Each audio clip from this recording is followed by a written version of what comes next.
Obrigado, Vitória. Bom dia a todos e todas. Também agradeço muito a confiança dos meus colegas e da Secretaria-Geral, que organizou este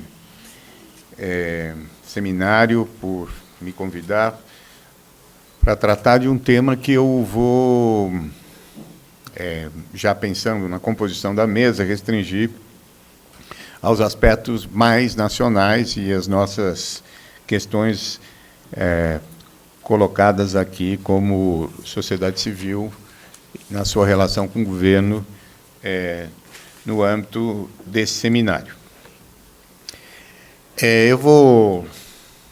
São 4 pontos, eu vou ser bastante breve, são 4 pontos em que eu vou tentar dar uma dimensão mais de natureza política para essa relação, já que o Doug tratou muito mais dessa relação de natureza de aperfeiçoamento dos parâmetros que podem reger a relação entre Estado e sociedade. Bom, como vocês viram pelo meu currículo, eu sou educador, né, e parte da minha vida eu dediquei ao trabalho de educação, e quando eu fui preparar a minha fala daqui, me lembrei, pensando um pouco sobre o papel das organizações da sociedade civil e tentando perguntar para mim mesmo quem são essas organizações da sociedade civil, me lembrei de um epígrafe de um trabalho que eu fiz na universidade, em que o Paulo Freire, falando da escola, dizia o seguinte: enquanto categoria abstrata, instituição em si, portadora de uma natureza imutável, da qual se diga é boa, é má, a escola não existe. Enquanto espaço social em que educação formal, que não é toda educação, se dá, a escola, na verdade, não é. A escola está sendo historicamente. Uma adaptação livre do Paulo Freire, que eu assumo a responsabilidade, não as consequências, eu diria: enquanto categoria abstrata, a instituição em si, portadora de uma natureza imutável, da qual se diga é boa, é má, organização da sociedade civil não existe. Enquanto espaço social em que a ação social de natureza pública, que não é toda ação social, se dá, organização da sociedade civil, na verdade, não é. Ela está sendo historicamente. Ou seja, organização da sociedade civil é um construto histórico, que ganha forma, sentido e acordo, de acordo com a sua missão e com as condicionalidades da sua existência. São mutáveis, são variáveis, podem existir ou não. Não são um fim em si próprias. São meios, são apoios, são alavancas de processos sociais. Quando se voltam para si próprios, perdem sua natureza pública e ganham em preocupações privadas. Quando as organizações da sociedade civil são atacadas, o que se está atacando são processos sociais. A quem interessa limitar o papel das organizações da sociedade civil? Eu me lembro de um seminário que eu participei alguns anos atrás, no final da década de 90, em que estavam presentes vários pesquisadores do leste europeu, em que eles diziam que a maior dificuldade que eles encontravam em realizar suas pesquisas no âmbito da temática que era sobre sociedade civil e a sua relação com o Estado, é que esses países não haviam constituído organizações de intermediação entre o indivíduo, a família e o Estado. E este era o grande problema para poder se produzir pesquisas relativas à sociedade civil. Nas ditaduras militares da América Latina e do Brasil, o primeiro fator a ser reprimido foram as organizações da sociedade civil, os sindicatos, os partidos, até organizações e movimentos populares. Sociedades que predominam apenas o Estado ou o mercado, na sua relação apenas com o indivíduo ou com o espaço privado da família, são sociedades de natureza autoritária. Por outro lado, sociedades onde existe uma forte presença de espaços públicos, de diálogos, de controvérsias, institucionalizados ou não, são sociedades mais democráticas. Isso não tem nenhuma novidade. Pelo menos nos últimos anos, pesquisadores, desde os mais, vamos dizer, de uma sociologia mais conservadora, como Putman, ou dos mais críticos, como Gramsci, por exemplo, tratam do tema da sociedade civil na sua relação entre colaboração e conflito em relação ao papel do Estado. Então, meu primeiro ponto é nesse sentido, de valorizar a existência dessas organizações para a qualidade da democracia de um país. O segundo ponto é tentar entender um pouco essas organizações no âmbito da sociedade civil. Tradicionalmente, quando a gente fala sociedade civil, a gente pensa no bem, né? Mas a sociedade civil comporta o bem e o mal, porque ela é conflitante, ela é composta por interesses os mais diversos, os mais contraditórios. Normalmente, é na relação dessas ações de contradições e conflitos que se conforma um conjunto permanente de disputas e de acordos que fazem mover a sociedade. As organizações estão a serviço dessas ações, desses processos sociais. Mas essas ações de sociedade civil nem sempre são do bem, todos nós sabemos. Inclusive, podem ser criminosas. Quem viu hoje na televisão o espetáculo da prisão de um líder do tráfico no Rio de Janeiro, na favela do Recinha, sabe perfeitamente, né, que o tráfico é uma organização de sociedade civil, e talvez não tão meritosa, né? Assim como a gente pode dizer que outras, a máfia, né, a Ku Klux Klan, por exemplo, todas as organizações de sociedade civil, que certamente, e podem ser chamadas de organização de sociedade civil, né, que certamente não operam na lógica do bem. Então, nessa ideia de separar o joio do trigo, e aí a minha colega Vera tem uma frase que é boa, que na verdade não é o joio do trigo. Quando a gente separa o joio, você separa o joio do trigo, do feijão, né, do arroz, de uma série de sementes que estão ali e que constituem a sociedade civil, porque parece que, tirando o pessoal do mal, vamos dizer assim, todo o outro pessoal é igual.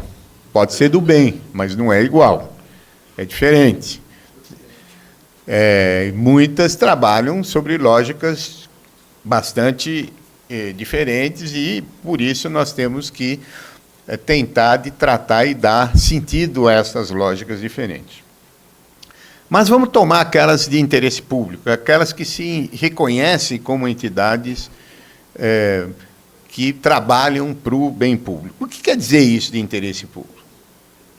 São aqueles que trabalham para o interesse de todos e não para interesses privados. E o que quer dizer isso, interesse público? São aqueles que ajudam a constituir cidadania. Talvez este é o ponto central para nós. Que significa que, reconhecendo a diversidade da sociedade, a diversidade do outro, a gente reconhece que os mesmos direitos que servem para uns devem servir para outros, assim como as responsabilidades entre uns e outros devem corresponder para todos. E também em relação ao Estado. A qualidade da sociedade civil é de produzir direitos. Todos os direitos nascem da sociedade civil. E a sua relação com o Estado é uma relação de fazer com que esses direitos sejam exercidos em nome de todos, a universalidade dos direitos. É nesse sentido, portanto, que a qualidade da democracia ela é o processo de construir direitos, ela é o processo de construir cidadanias, ela é instituidora da qualidade da cidadania que existe.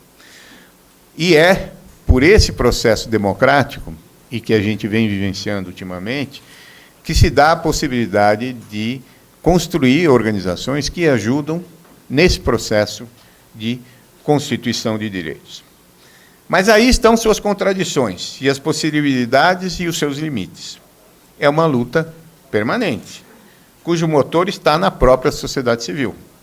Uma luta permanente movida por construções coletivas, com avanços e obstáculos.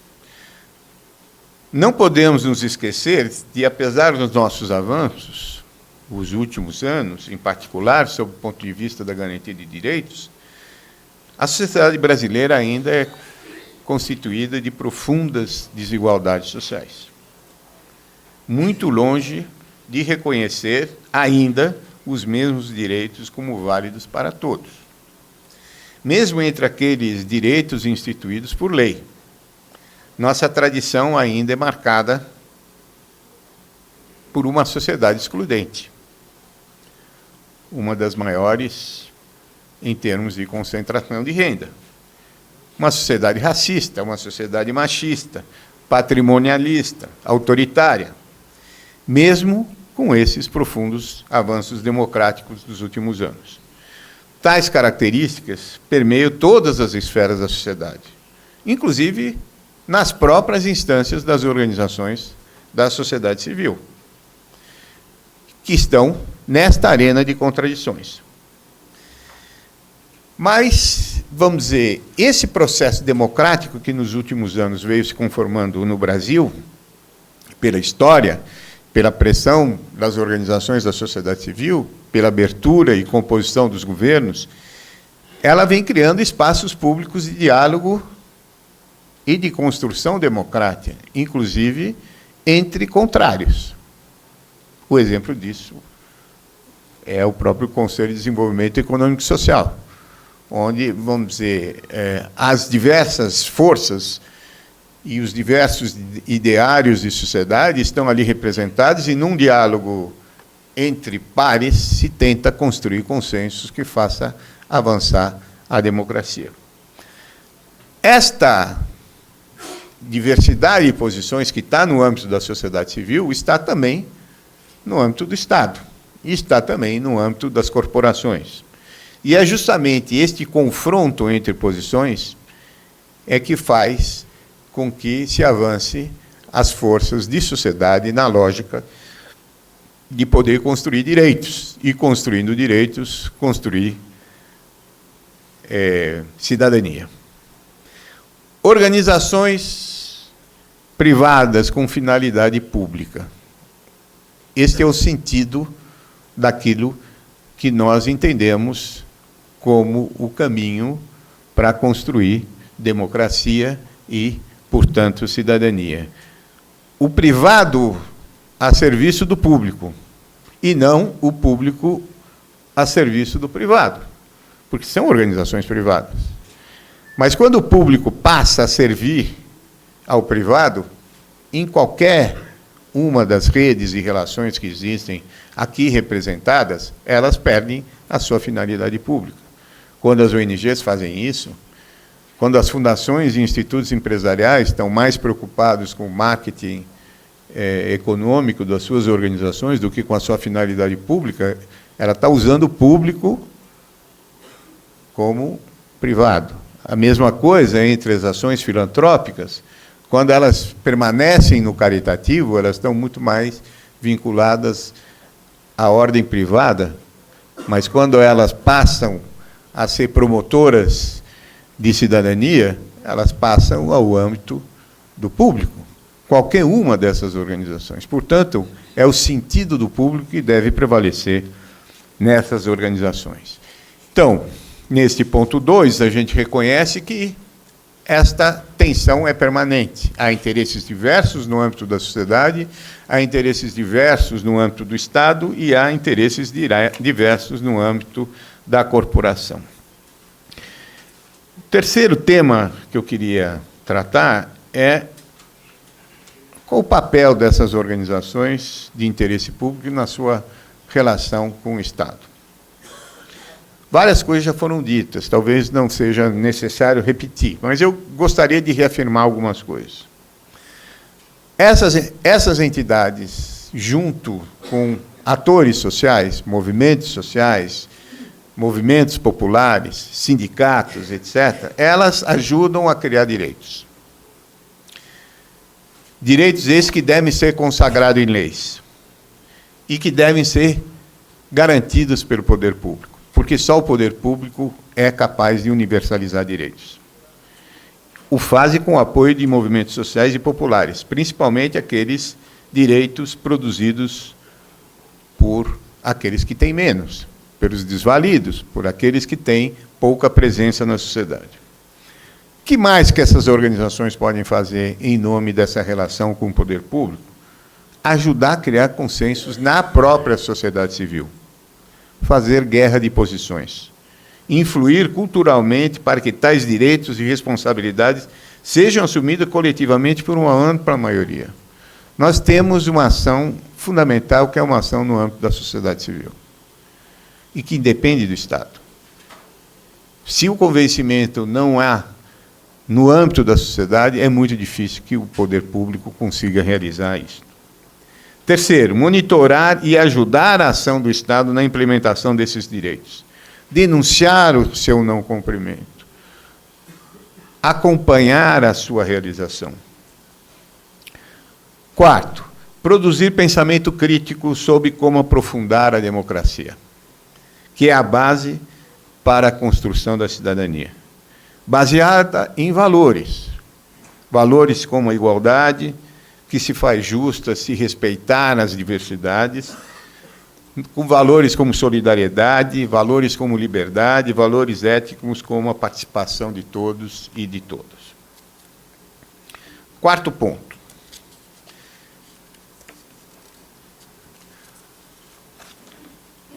Quem ouviu o jornal hoje de manhã e tem lido nos últimos meses, podem perceber que o mundo não anda muito bem.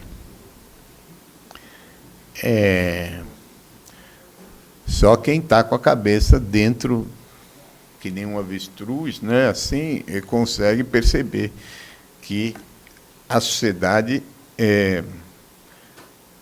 não anda por caminhos das melhores possíveis.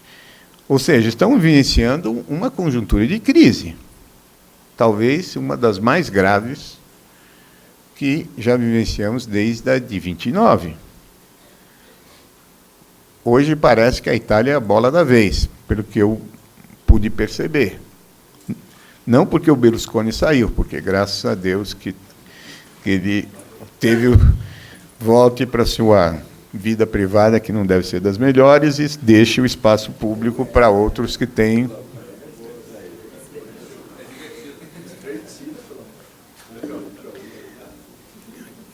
A crise que nós estamos vivenciando é uma crise de natureza. Primeiro, uma crise provocada no âmbito da economia. É uma crise decorrente da ciranda financeira que o neoliberalismo levou nesses últimos anos. Esse cassino que o mundo se transformou, do capital, ele tem produzido consequências gravíssimas. Ou seja, para além de acumular renda, pouca coisa fez em nome do social. Mais do que isso, produziu um pensamento em que os valores que predominam na sociedade são valores que decorrem de um modelo de desenvolvimento onde o grande objetivo de qualquer pessoa é ganhar mais e ter mais. Ganhar mais e consumir mais. Mas, ao mesmo tempo em que se produz isso, se produz uma profunda desigualdade social. Se 20% da população do mundo consome 80% dos bens produzidos, ele não é só um cassino que poucos ganhos, mas é um cassino em que não consegue ampliar esse mercado para que outras pessoas possam participar. E se ampliar, também não vai dar certo. Não há natureza que resista ao volume de produção que se imagina pelo padrão capitalista de desenvolvimento que nós temos. A crise ambiental não é uma crise passageira. Ela é uma crise que tende a se agravar. E ela tem razões de sobra para ser explicada pelo modelo de desenvolvimento que nós estamos vivenciando nos últimos anos. Essa é a grande novidade dessa crise. Ela é uma crise que mostra a insustentabilidade desse modelo. Infelizmente, parece que todas as receitas de saída de crise são receitas que levam a dar um tempo para poder aprofundar mais adiante o mesmo modelo de desenvolvimento. E as receitas são as receitas que, tradicionalmente, mostram que quem está sendo prejudicado, mais uma vez, são aqueles que sempre são prejudicados. Ou seja, o agravamento das condições sociais na Grécia é um exemplo disso, assim como o agravamento na Itália, assim como o agravamento dos modos de vida na Europa e nos Estados Unidos, de uma maneira geral. Mas por que eu estou dizendo tudo isso? Eu estou dizendo porque nós estamos navegando de braçada. O Brasil parece que é a bola da vez. Comprovado aqui por nosso colega, o Duck, que mostra que, de fato, parece que nós somos exemplo ao mundo. Nós estamos vivenciando um período de inclusão social. Claro, uma inclusão ainda muito incipiente, sob o ponto de vista da mudança das condições de vida da maioria da população, mas uma inclusão que tem significativo e que nós não podemos jogar fora, que é extremamente importante. Há um exemplo sobre isso. Ao mesmo tempo, há um exemplo sob o ponto de vista de participação da sociedade civil, como muito bem disse a Vitória, na apresentação desse seminário. Nós temos estas oportunidades. Somos um país que estamos apartados dessa crise, porém atenciosos sob o ponto de vista do quando que ela, de fato, chegará aqui, se é que chegará, e, ao mesmo tempo, estamos incluindo gente e estamos criando um modelo de participação social onde a possibilidade de construir cidadania se mostra presente. Até quando? Até quando o modelo de desenvolvimento brasileiro permite levar adiante a construção dessa cidadania plena para todos? Essa é a questão que nos diz respeito enquanto organizações da sociedade civil. Podemos e temos uma oportunidade, e é nesse sentido que eu acho que o nosso seminário pode colaborar para isso, de mostrar que esta relação entre Estado e sociedade civil pode ser um forte impulsionador de um modelo de desenvolvimento que seja sustentável, que possa, de fato, representar para o mundo uma alternativa ao que existe por aí, sob o ponto de vista de novos valores, sob o ponto de vista, inclusive, do modelo como a produção vem se desenvolvendo. Esta oportunidade depende, evidentemente, de duas coisas. A primeira é que a gente consiga aprofundar a democracia nesse país. Democratizar a democracia, como os setores da sociedade vêm dizendo. Isso significa que nós temos que incorporar novos atores sociais nesse diálogo. Nós temos que incorporar aqueles, justamente, que não estão aqui representados, que não são intermediários, que são os movimentos, são as organizações populares.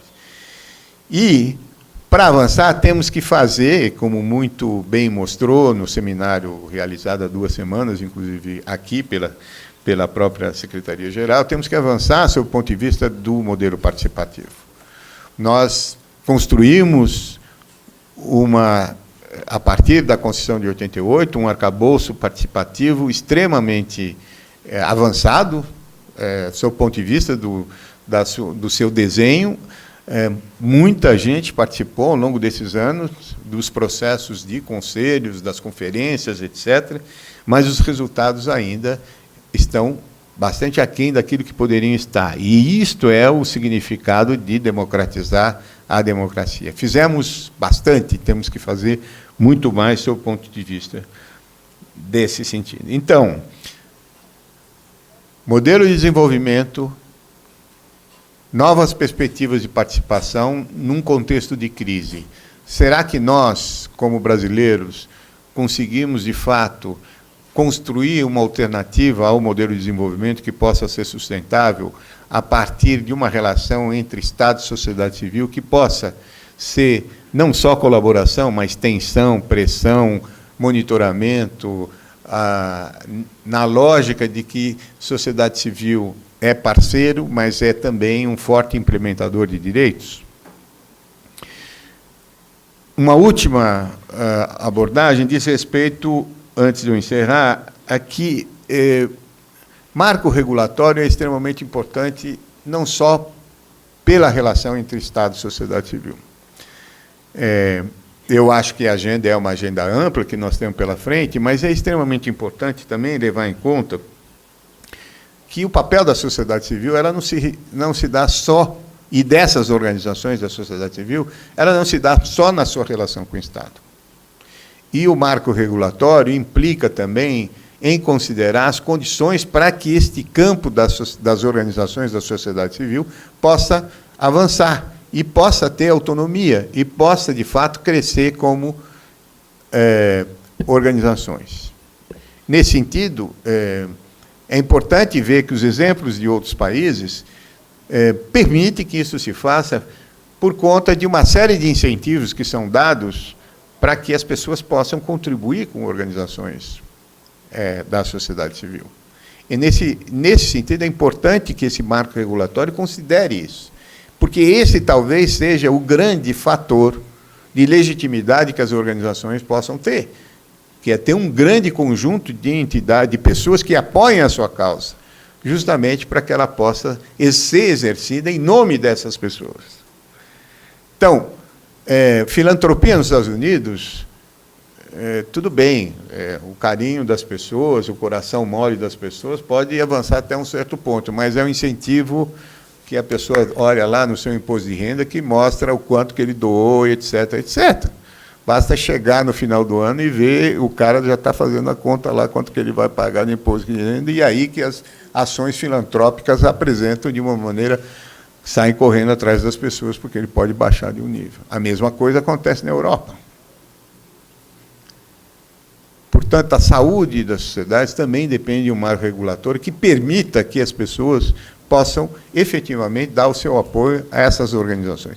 Em particular, em organizações que têm dificuldade de captar recursos. Eu trabalho numa fundação de direitos humanos. Está aí a nossa ministra que pode dizer como é difícil captar recursos para direitos humanos, particularmente para quem tem muito. Quem tem muito... Bom, aí eu já estou muito marxista. E a segunda coisa são os fundos autônomos. E aí, quero dizer que isso é também extremamente necessário. Por quê? Porque as relações com o Estado, o financiamento público para organizações da sociedade civil, ela se baseia normalmente numa agenda de governo. E há outras agências que têm que ser. E aí os fundos autônomos podem, de fato, contribuir para outras agências, para criar novos direitos, por exemplo, ou para fortalecer pequenas organizações que não vão passar nessa regulamentação toda que vai aparecer aí. 3 anos de existência, não sei quanto de experiência, etc. E as novas, como se constroem? Como nascem as novas organizações da sociedade civil? Ninguém nasce com 3 anos de existência. E nós vamos precisar ter organizações que apoiem o nascimento de novas organizações para a saúde da democracia brasileira. Muito obrigado.